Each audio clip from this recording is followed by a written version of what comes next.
Entonces, voy a poner puntero, porque es importante este tema, y es el hecho de que 2 de cada 3 recién nacidos vivos, por cada 1000, tienen algún trastorno auditivo. En el 50% de los casos podemos llegar a detectar una causa, sin embargo, un gran porcentaje de estos pacientes que tienen algún grado de déficit auditivo no podemos detectarla. Cuando los pacientes no son detectados tempranamente, más o menos el costo para el sistema de salud aumenta en 3.9 millones de dólares por año. Es un costo que es significativo dado la cantidad de rehabilitación que se le debe dar a este tipo de pacientes cuando no se logra una detección temprana. En Colombia, a pesar de que a nivel global se dice de que tenemos un índice de 2 a 3 por cada 1000 nacidos, tenemos una detección que oscila más o menos 4 recién nacidos por cada 1000. Y en el 60% de los casos es una causa prevenible, como lo veremos más adelante. Entonces, ¿en qué afecta esto? Y varias razones. El hecho es el desarrollo del lenguaje para el paciente. El paciente va a tener un déficit y que de entrada va a significar unas habilidades comunicativas bien deplorables. Adicionalmente, su neurodesarrollo y plasticidad cerebral se va a ver afectada y su entorno social, pues obviamente a su vez va a estar afectado. Traje esta tabla, me parece muy interesante el hecho de ver cómo en los diferentes continentes podemos evidenciar los grados de pérdida de la audición en relación al nivel socioeconómico. Y vemos como en los países con menor índice de pobreza, como aquellos con ingresos altos como Europa, el índice de hipoacusia congénita no pasa más allá de 1 o el 1% de los recién nacidos. Sin embargo, en países con alto índice de pobreza, en continentes, perdón, como el sureste asiático, América Latina, oscila entre 2 a 3 recién nacidos vivos. Y esto nos habla de que es una enfermedad que en el 60% de los casos es prevenible y que está directamente relacionado con el nivel educativo y el nivel socioeconómico del país donde nos encontremos. Entonces, ¿qué pasa en Colombia y cuál es la perspectiva? Desde el año 2000 hemos estado hablando de la valoración auditiva, pero para ese entonces únicamente se hacía tamizaje auditivo a aquellos recién nacidos que tuvieran algún factor de riesgo que más adelante los vamos a ver. Pero ya, y muy buena noticia, desde el año pasado, específicamente con la ley 1980, que se instauró el 26 de julio, se instaura el programa de tamizaje auditivo neonatal obligatorio para el sistema de salud para todos los recién nacidos vivos.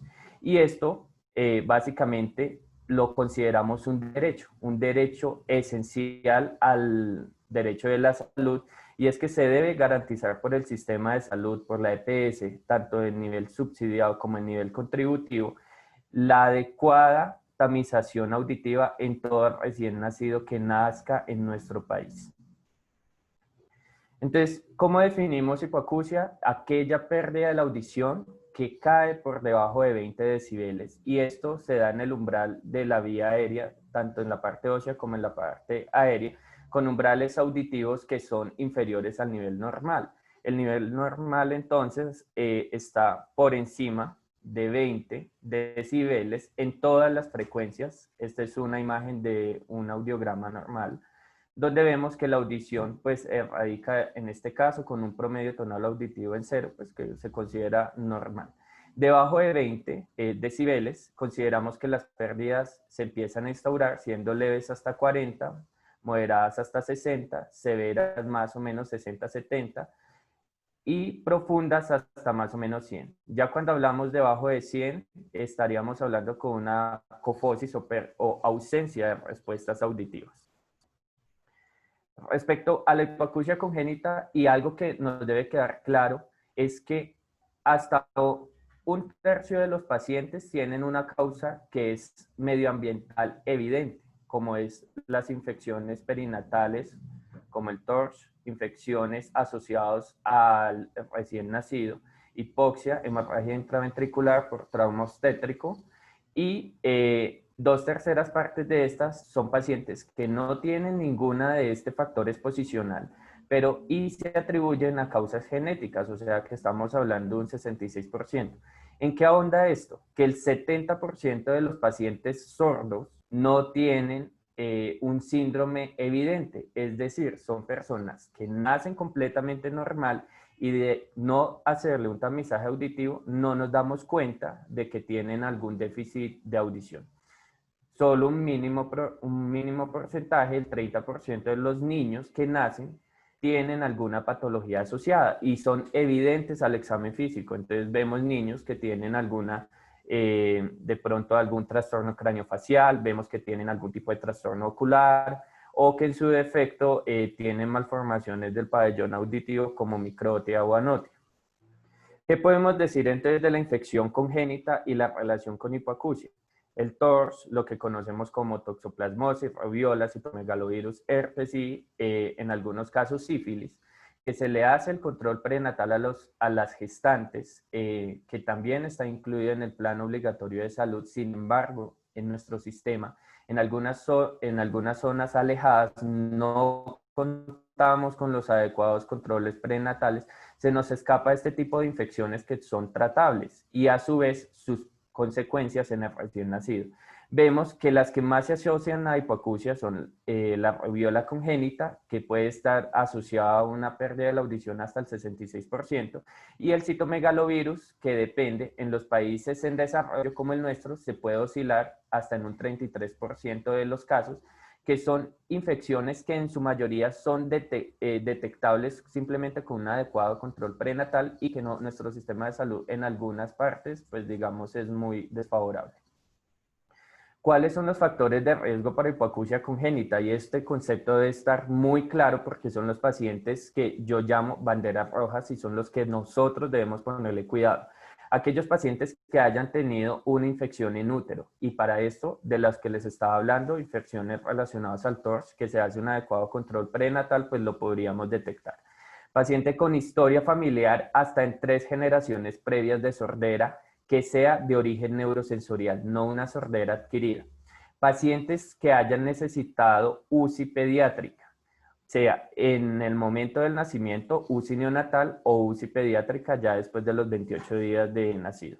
Pacientes con exposición a medicación ototóxica y en esta cobra relevancia los diuréticos de ASA y los antibióticos como los aminoglucósidos. Pacientes que hayan requerido ventilación mecánica, pacientes con ictericia neonatal pero con niveles de severidad,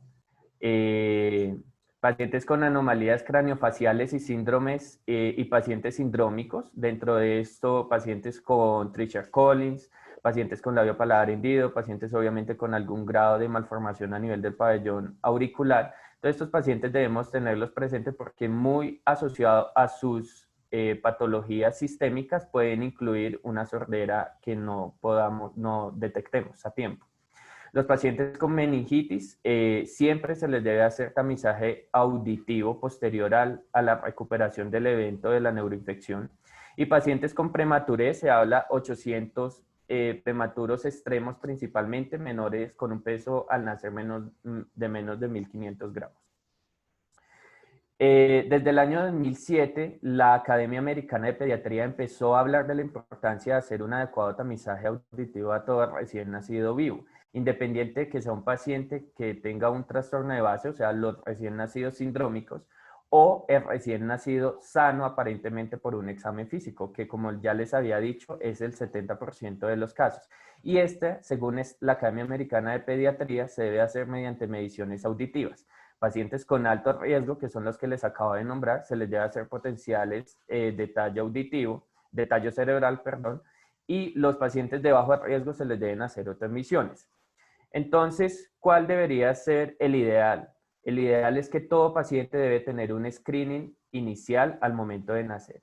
Se le debe hacer un confirmatorio al mes y una evaluación audiológica si tiene factores de riesgo cada 3 meses. Y esto va en relación a una historia clínica detallada de sus antecedentes prenatales, perinatales y postnatales, y a su vez de sus antecedentes familiares, considerando lo que les acabo de decir de 3 generaciones previas donde haya presentado algún paciente sordera. Es importante también identificar al paciente que se nos escapa un tamizaje auditivo neonatal, y es el paciente que nos llega ya a los 6, 7, 8 meses y que nunca se le hizo tamización auditiva al momento de nacer. Y debemos detectar o sospechar algún trastorno auditivo en aquellos pacientes que durante el desarrollo no logren tener una adecuada interacción con su medio o su entorno. Entonces decimos que más o menos a los 4 meses el bebé debería empezar a asustarse o tranquilizarse con los ruidos del exterior, con los ruidos de la madre. A su vez debería poner atención respecto a dónde es la fuente sonora. Ya después de los 6 meses de edad ya debería localizar muy bien los ruidos. A su vez debería empezar a decir algún tipo de fonema ya sobre los 10 o 12 meses. Y ya después de los 12 meses debemos el niño, en este caso, debería empezar a seguir algunas indicaciones, debería empezar a hablar y a su vez debería ser congruente con sus reacciones con lo que pasa en su entorno social.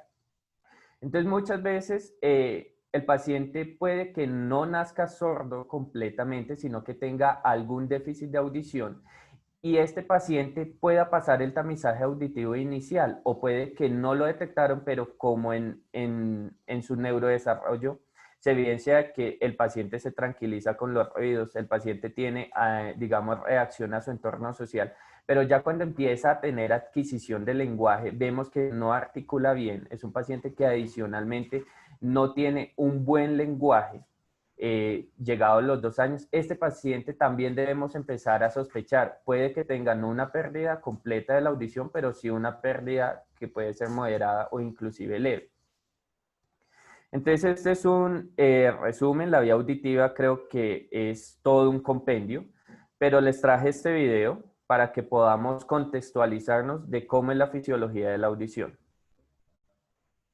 Las ondas sonoras llegan hasta el tímpano, que es una membrana de aproximadamente la mitad del tamaño de una moneda de 10 centavos estadounidenses. Las ondas hacen que el tímpano vibre, lo que a su vez hace vibrar 3 huesecillos diminutos llamados martillo, yunque y estribo.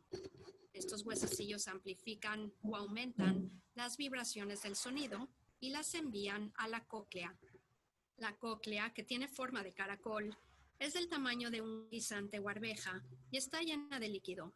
Las vibraciones del sonido hacen que este líquido se ondule, lo que crea una especie de olas. Hay unas estructuras parecidas a hebras de cabello, llamadas estereocilios, que se encuentran en la parte superior de las células en el oído interno, y por esta razón a estas células se les conoce como células ciliadas. Estas células ciliadas se agrupan en paquetes dentro de la cóclea. Con el movimiento del líquido dentro de la cóclea, los grupos de células ciliadas se mueven y sus estereocilios convierten este movimiento en señales eléctricas. Este movimiento también causa que los iones dentro de las células ciliadas migren hacia la parte superior de estas, y esa migración iónica provoca la liberación de sustancias químicas en la parte inferior de estas células. Las sustancias químicas se unen a las células nerviosas auditivas y crean una señal eléctrica que viaja a lo largo del nervio auditivo hacia el cerebro. Las diferentes células ciliadas responden a distintas frecuencias de sonidos. Las células ciliadas en la parte ancha o base de la cóclea detectan sonidos más agudos, como un pícolo o una flauta. Las células ciliadas situadas hacia la parte superior de la espiral detectan sonidos progresivamente más bajos, como una trompeta o un trombón. En la parte superior o ápice de la espiral, las células ciliadas detectan los sonidos de tonos más bajos, como una tuba. El nervio auditivo lleva la señal eléctrica al cerebro, que interpreta los mensajes como sonidos que reconocemos y entendemos. Ok, entonces esto nos da un panorama de cómo funciona la vía auditiva, desde la parte de la onda sonora que viaja a través del oído medio de la cadena de huesecillos y donde vamos a tener la mayoría de problemas de los pacientes con hipoacusia congénita, que viene a ser a nivel del oído interno, específicamente hablando del órgano de Corti que está dentro de la cóclea. Entonces, el órgano de Corti que sería este, si nosotros hacemos un corte transversal a través de la cóclea, vamos a encontrar este órgano, que es donde encontramos las células ciliadas externas e internas, y básicamente cualquier estímulo que se evidencie a través de la migración de la onda sonora va a ser un viaje directo a través del nervio auditivo, como lo vemos en esta imagen. Posteriormente va a llegar al sistema nervioso central, donde se va a procesar a nivel de la corteza en las zonas, específicamente hablando del sonido en las áreas primarias y secundarias, que es la 21, 22, 41 y 42, y el paciente posteriormente a ese estímulo sonoro va a tener una respuesta refleja que lo va a hacer actuar. En este caso, girar hacia un lado, mirar, buscar la fuente sonora, frente a un ruido muy fuerte, de pronto taparse los oídos. La vía auditiva va a estar relacionada entonces directamente con nuestra forma de interactuar a nivel del entorno social. Y esta vía auditiva se puede medir mediante estudios electrofisiológicos, y es donde nosotros vamos a hablar específicamente el día de hoy. Y es cómo este estímulo desde el inicio, a través del viaje, desde las células ciliadas, a través del complejo del núcleo coclear, complejo libar superior, y todas las partes o puntos donde se llega hasta llegar a la corteza auditiva primaria, es capaz de poderse medir mediante estudios audiológicos. Estos estudios son representados mediante latencias e interlatencias, es decir, este viaje que se da en milisegundos, nosotros lo podemos detectar y podemos decir, está muy prolongado, está muy retardado, o en su efecto no encontramos señal. Esto es lo que nos interesa poder entender para poder entrar en el tema del tamizaje auditivo neonatal. El primer estudio, y es el que con el que todos los neonatos deben empezar, es con las otoemisiones. Las otoemisiones, como vemos en la imagen de la derecha, se hace usualmente en el hospital, donde se pone o se expone al neonato a un clic sonoro en el conducto auditivo externo. Este clic va a hacer que vibre la cadena de huesecillos, va a estimular la cóclea, toda esa señal, y a través de la ventana, del juego de ventanas, tanto de la ventana oval como de la ventana redonda, va a haber una onda que va a responder al estímulo inicial, o sea, viaja, hace todo la estimulación, y va a haber una onda, digamos, como a modo de otoemisión. Esta otoemisión es lo que nosotros vamos a medir a través de este dispositivo, y lo que nos va a permitir es evaluar la respuesta y la latencia de este estímulo sonoro, que es reproducible a partir de los 27 decibeles. Y esto básicamente lo que nos va a ayudar a detectar es aquel paciente que tenga ante este estímulo auditivo un tipo de respuesta asociada o una otomisión acústica.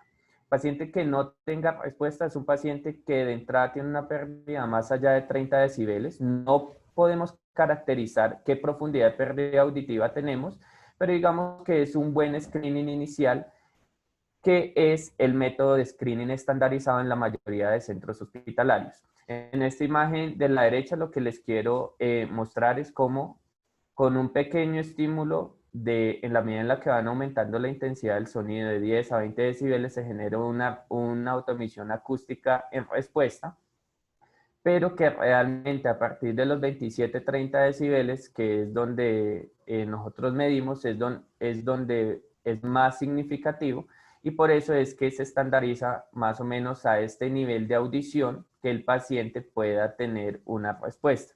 Que es importante tener presente, la sensibilidad y especificidad de este examen es muy alta, pero algunos pacientes se nos escapan a esta medición.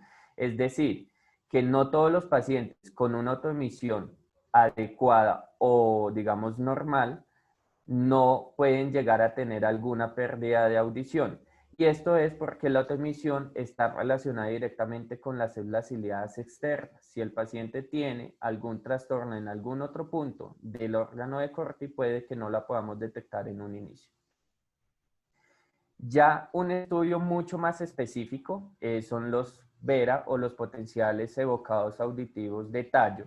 Básicamente, los VERA nos va a medir la vía auditiva desde su primera neurona, que es a nivel del ganglio espiral, hasta llegar al tallo cerebral. Él nos mide todas las latencias y todos digamos que todo el recorrido del estímulo sonoro hasta llegar al tallo cerebral.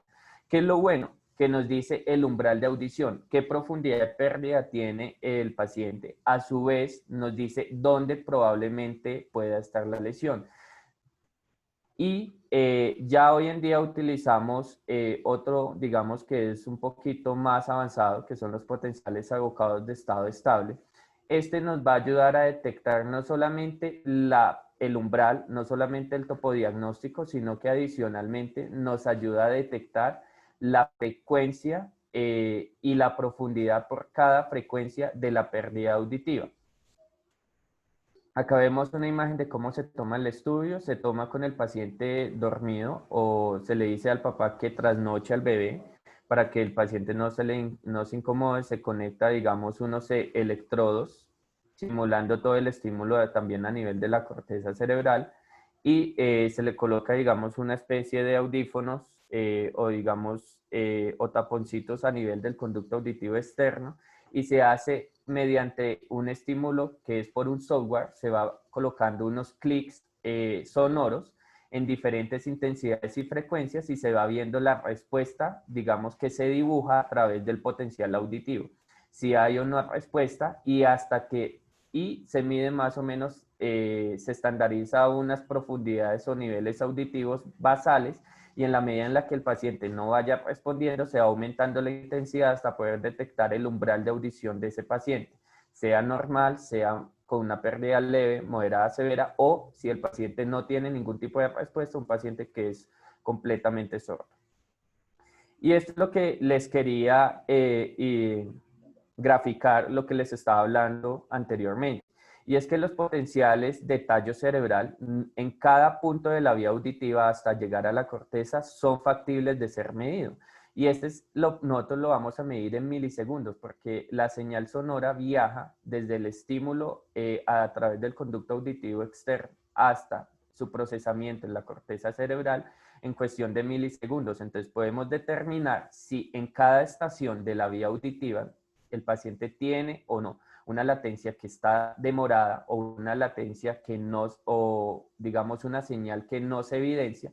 Y podemos nosotros no solamente determinar el sitio de la lesión, sino también la profundidad de la misma.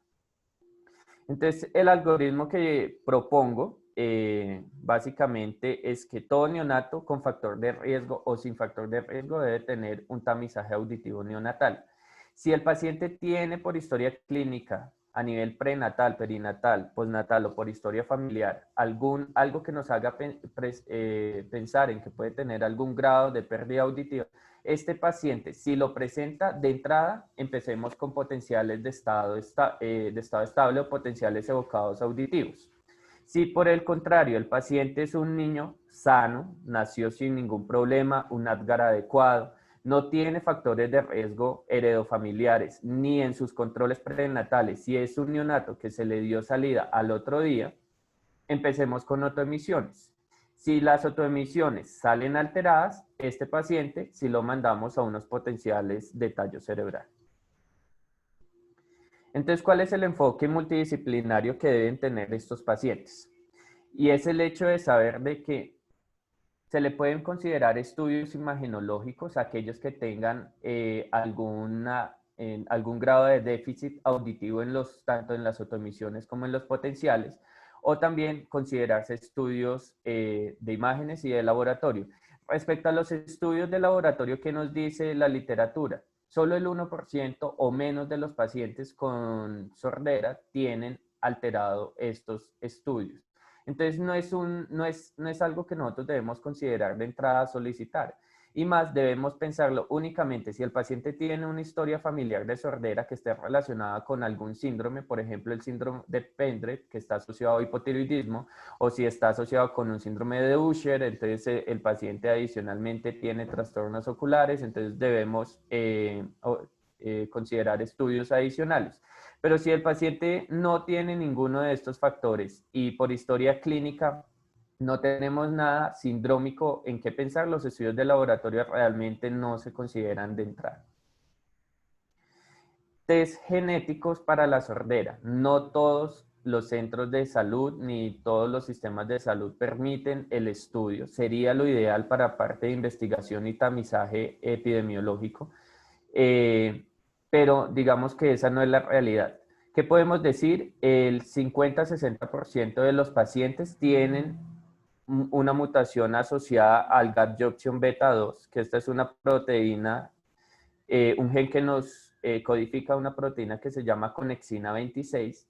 Esta conexina 26 está directamente relacionada con las células ciliadas y básicamente su mutación altera la transmisión del sonido a través del nervio auditivo.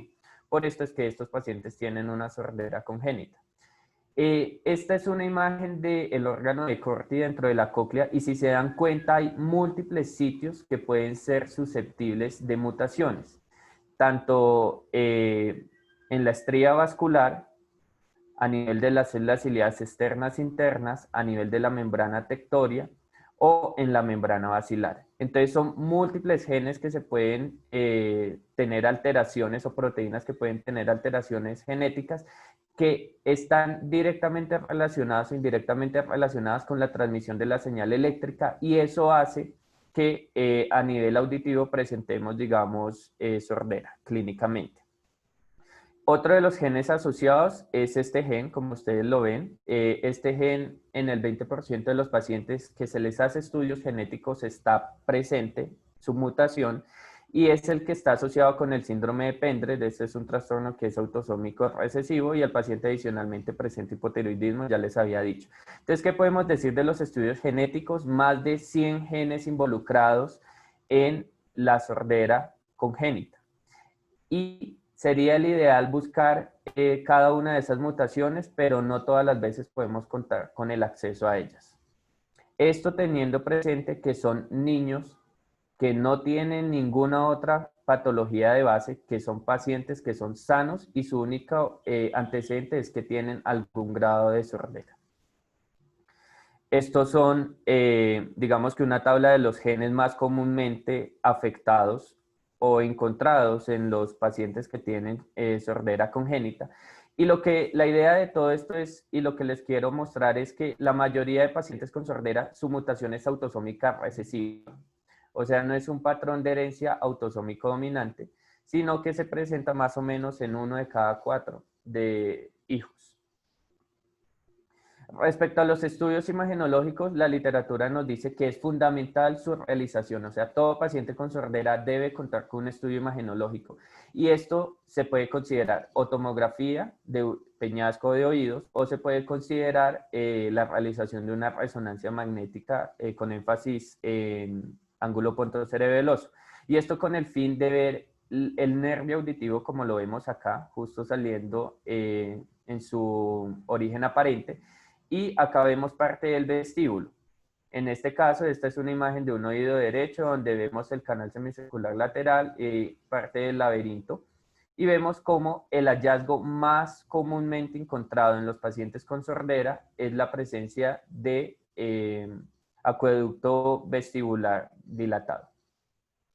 Entonces, estos hallazgos positivos en imágenes lo encontramos en tomografía en un 18% de los pacientes con sordera y en un 24% de los pacientes que son llevados a estudios de resonancia magnética. Otro de los hallazgos que se encuentran es la displasia de la cóclea y del vestíbulo. Básicamente eso que traduce trastornos o malformaciones a nivel del laberinto, tanto membranoso como óseo. Y la concordancia de estos estudios imagenológicos en relación a la patología de base del paciente puede ser hasta de un 76%. Valoraciones por el oftalmólogo. Yo siempre lo digo y es algo que es y debe ser necesario. Todos los pacientes con sordera deberían tener también un tamizaje visual, dado de que hasta el 57% de los niños que tienen sordera pueden tener algún grado de trastorno oftalmológico asociado. Esta imagen de la derecha es un fondo de ojo donde vemos unos pigmentos a nivel de la retina. Esto lo llamamos una retinitis pigmentosa y se asocia a sordera en el síndrome de Usher. Entonces estos pacientes son de entrada sordos, y en el tiempo en el que estos pigmentos se van, digamos, van ocupando toda la retina, el paciente progresivamente va perdiendo su visión hasta quedar sordo y ciego. Entonces es importante tener presente que todo paciente con sordera en el tamizaje auditivo neonatal debe tener una valoración por el oftalmólogo. El hecho de tener acueducto vestibular dilatado en imágenes aumenta la presencia de patología oftalmológica de base y esto lo aumenta hasta en un 37%. La rehabilitación auditiva, esta imagen me encanta porque en este cuadro lo que vamos a ver es cómo el paciente que tiene una rehabilitación temprana en el tiempo, en los primeros 50 meses y en la medida en la que va utilizando la rehabilitación auditiva, sea implante coclear o audífonos, el paciente va teniendo una mejor percepción y también una mejor fonación y su lenguaje cada vez va a ser mucho más normal. En la medida en la que la rehabilitación auditiva se vaya dando más tardíamente, el paciente evidentemente su lenguaje, su adquisición del lenguaje va a ser mucho más deplorable. ¿Cuándo utilizar audífonos? El audífono es básicamente para pérdidas auditivas leves, algunas moderadas, pero en los pacientes con pérdidas profundas, mientras digamos que se organiza por parte de los trámites del sistema de salud su procedimiento quirúrgico, que en este caso sería un implante coclear, utilizamos un audífono únicamente para estar estimulando el oído interno para que digamos que el nervio tenga algún, así sea mínimo estímulo, mientras es sometido al procedimiento quirúrgico. Esta es una historia que les traje de la relevancia que tiene la rehabilitación auditiva temprana y esto básicamente en qué concluye, en que el ideal es que nuestros pacientes sordos sean detectados en los primeros 12 meses y asimismo en el primer año de vida sean operados. Esta es la historia de Nicolás, es un niño chileno. Y desde hace un año solo ha logrado percibir con sus audífonos golpes fuertes o sonidos altos pero poco precisos. Hace un mes en el Hospital Clínico de la Universidad de Chile fue intervenido quirúrgicamente con un implante en su oído interno. Hay 2 o 3 niños por cada 1000 recién nacidos que van a nacer con sordera. Lo que se hace es pesquisar a estos niños para evitar que existan lo que antiguamente se llamaban niños sordomudos o personas sordomudas. Nunca fueron mudas, fueron sordas que nunca pudieron adquirir lenguaje. Por eso la edad de Nicolás es perfecta para un implante coclear que, a diferencia del audífono, no amplifica el sonido, sino que lo convierte en una señal eléctrica que transmite directamente al oído interno y al nervio auditivo, lo que genera la sensación de oír. Para que todo ello ocurra, hay que activar un equipo externo en su oreja, uno que en segundos abrirá su mente a un universo de sonidos. Ahora lo que voy a hacer es una prueba para ver si él escucha o no escucha solamente quiero saber eso. Voy a estar estimulando el oído, fíjense la carita, ¿vieron la carita? Sí. Aquí no está escuchando todo, solamente le está escuchando un pulso. Cambió su reacción inmediatamente, ¿cierto? Mira. Ahí voy a parar, no voy a estimular más que eso, solo para quería saber quién. Hola, Nicolás, ¿me escuchas? Hola, ¿cómo estás? Hola.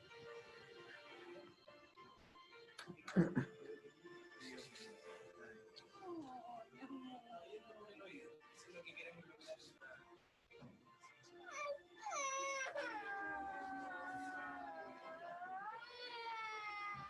Escuchar por primera vez a su mamá, a su papá, a su hermano Felipe. A partir de ahora también podrá saber cómo se escucha un papel que se arruga, la lluvia golpeando sobre el pavimento, la música de sus bonitos animados, su propia risa, su propia respiración, su propio llanto. Ahora hay que aprender a escuchar, interiorizar de dónde procedía cada sonido, ir grabando qué era cada cosa, qué significaba. Entonces, básicamente el implante coclear lo reservamos para pacientes con hipoacusias neurosensoriales profundas y como ustedes se darán cuenta, el paciente debe aprender a escuchar Y esto es un estímulo que se hace de una transmisión que inicialmente era sonora mecánica y se vuelve una señal eléctrica con un electrodo que viaja que está a través de la cóclea, y se hace un estímulo directo sobre la célula ciliada para que se genere una transmisión hacia el sistema nervioso central. Estos pacientes hay que enseñarles a hablar con el implante coclear y enseñarles básicamente a lograr detectar esos sonidos. Y se hace con terapias constantes por parte del equipo de fonoaudiología. Nicolás. Entonces, respecto al implante coclear y su rehabilitación, es importante que sea antes de los 12 meses de edad. Y esto también en nuestro sistema de salud tiene un aliciente, y es que los pacientes que son operados en los primeros 3 años de vida está incluido dentro del POS este procedimiento quirúrgico, mientras que aquellos que se detectan mucho más tardío, no solamente la comprensión del habla va a ser mucho más difícil, la adquisición del lenguaje va a ser, digamos que un poco más lenta, y los resultados a la hora de hablar el paciente no van a ser tan perfectos como si se opera el paciente en los primeros 12 meses. Nuestro sistema de salud, a partir de los 3 años de edad, consideran el implante coclear como un procedimiento no POS. Entonces esto hace que sea mucho más laborioso la autorización de este procedimiento quirúrgico y todos los adimentos y el equipo tanto médico como quirúrgico que está en relación y en pro de la rehabilitación auditiva. Y no solamente implantamos un oído, sino que también se pueden implantar ambos. Y esto no solamente nos ayuda en el hecho de que la comprensión del lenguaje va a ser significativamente mejor y también la detección del sonido, sino que el paciente puede tener binauralidad. Y esto lo que nosotros hablamos es que si la fuente sonora está del lado derecho o del lado izquierdo del paciente, él puede detectar fácilmente el sitio de donde proviene el sonido. Y esto, digamos que en un entorno social, ya en la calle o durante su desarrollo normal de la vida cotidiana, va a ser muchísimo más fácil para el paciente llevar una vida con un doble implante, o pacientes que tienen una rehabilitación binaural, que si solamente tuviesen uno. Lamentablemente, no todos los pacientes logran alcanzar que la EPS les autoricen los 2 implantes, sino que les autorizan usualmente uno. ¿Cómo estamos en Colombia y nuestro contexto nacional? Este artículo fue publicado en el Journal Internacional de Otorrinolaringología Pediátrica por el grupo de Otorrinolaringología y Audiología de la Universidad Javeriana del Hospital San Ignacio, y ellos hicieron un screening a 2088 neonatos que ellos tuvieron. En ese estudio lo que se evidencia es que de esos 2088 neonatos que nacieron en un periodo de tiempo hasta el año 2018, solamente le hicieron en un centro de referencia nacional screening al 72%. Estos pacientes que se les perdieron a ellos o que no lograron hacerles un tamizaje auditivo al momento de nacer, fueron pacientes o que tuvieron complicaciones y fallecieron, que fue una mínima proporción, pero en su mayoría la EPS, digamos que no generó un buen trámite, y estos pacientes en últimas no se les pudo realizar el tamizaje. Vemos también en este estudio también nos comparan otros países como por ejemplo Dinamarca y Sudáfrica, donde la tasa de detección temprana de trastornos auditivos o a aquellos pacientes que el porcentaje de realización de otomisiones o en su defecto de potenciales auditivos fue de un 98%. Entonces todavía estamos lejos, estamos hablando de que es la capital, de que es Bogotá, y aún así tenemos problemas en la realización del tamizaje auditivo. Ahora más en los países, en las ciudades mucho más lejanas, donde no contamos con audiólogas o no contamos con un equipo que pueda realizar este tamizaje. Entonces, son cosas que nos plantean no solamente un papel social que debemos entrar a conocer, y que también debemos evitar esta brecha de diferencias sociales que tenemos en nuestro propio país, sino que también nos pone a pensar de que se nos están escapando muchos pacientes con sordera congénita y que lamentablemente es el paciente que es sordomudo del pueblo, que nunca nadie, digamos, se preocupó por hacer una rehabilitación temprana, y es un paciente que laboralmente genera costos, que a nivel de EPS y sistemas de salud genera un costo aumentado y que su rehabilitación y su entorno social va a ser mucho más complejo. Entonces, el enfoque terapéutico para los pacientes con sordera infantil debe incluir la valoración por el otorrino, a su vez por la audióloga, la terapeuta del lenguaje. Oftalmología es algo que es imprescindible, como ya les expliqué anteriormente, y el pediatra, que en la mayoría de los casos ordena este tamizaje auditivo, y digamos que en su seguimiento por el programa de prevención y promoción debería pues también ahondar un poquito en la realización de las pruebas auditivas. También es importante que el pediatra determine los pacientes que tengan un factor de riesgo, o el médico general, o así sea la enfermera jefe que realiza el control de crecimiento y desarrollo, para detectar estos pacientes que tengan un factor de riesgo, para solicitar a su vez la remisión al equipo interdisciplinario para que se le haga todos los estudios necesarios.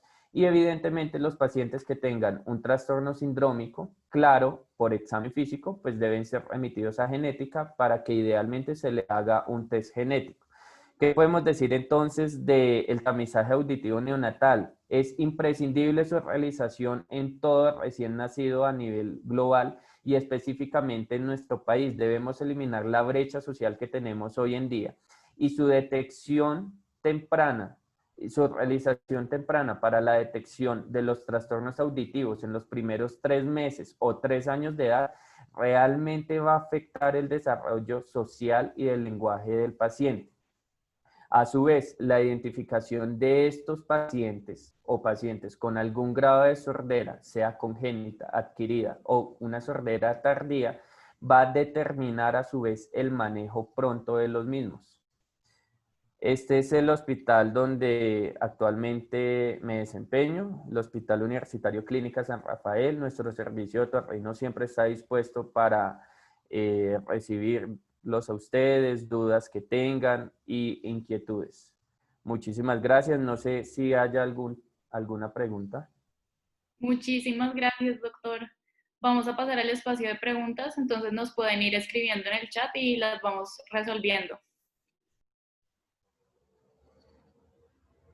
Entonces, Patricia Contreras nos pregunta a quiénes potenciales y a quiénes autoemisiones acústicas. Ok, autoemisiones acústicas en todo recién nacido vivo sano, que físicamente no tenga ningún trastorno. Pacientes que requieran potenciales, aquellos pacientes con factores de riesgo. O sea, que sea un niño que nazca con algún síndrome evidente, o que en su defecto haya estado en UCI, tenga antecedente de hiperbilirrubinemia, exposición a medicamentos ototóxicos, antecedente de historia familiar. Pacientes con factores de riesgo, igual potenciales. Pacientes que no tengan factores de riesgo y es un neonato sano, autoemisiones. Si las autoemisiones salen alteradas, se le debe mandar inmediatamente un potencial. Unos potenciales auditivos. Listo, muchas gracias, doctor. La doctora Nelly y el doctor Camacho le mandan a decir que muy buena charla. Felicitaciones. Gracias, gracias Juan Carlos. Juan Camilo.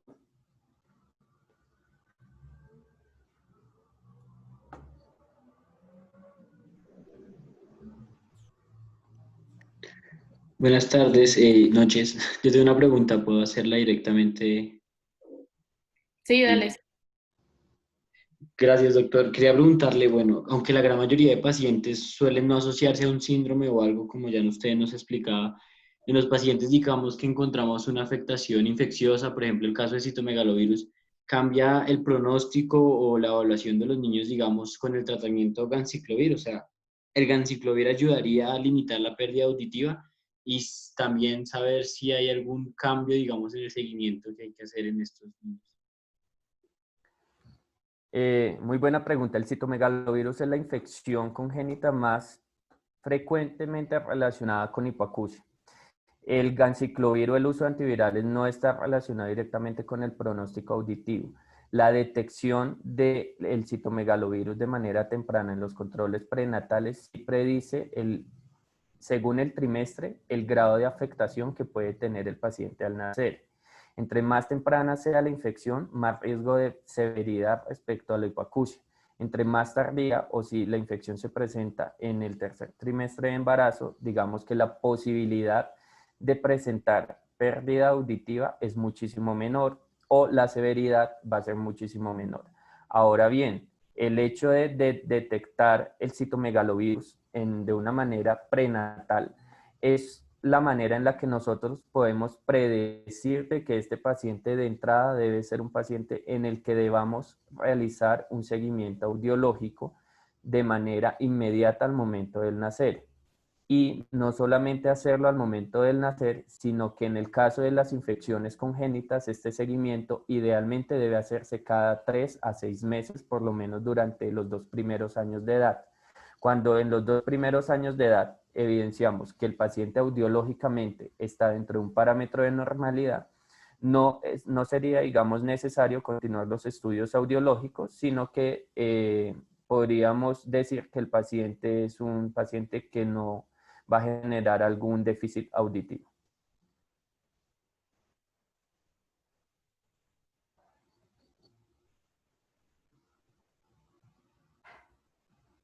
No sé si quedó claro. Sí, señor. Muchas gracias. Ok.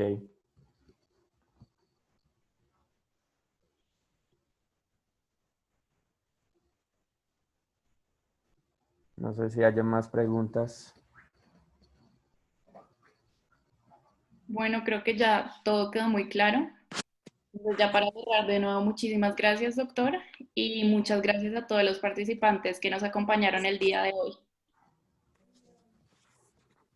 Bueno, hasta Yo luego. Feliz lo quiero noche. felicitar. Fue una charla muy concisa, precisa y muy clara. Te felicito. Todo espectacular. Muchas gracias. ¿Con quién hablo? ¿Con el doctor Jaime? Sí, sí. Ah, doctor, muchísimas gracias. Sí, no, muy buena.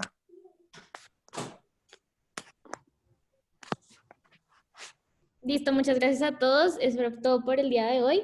Y pues invitarlos a la charla del 24 de septiembre, que es de hipoacusia neurosensorial súbita. ¿Listo?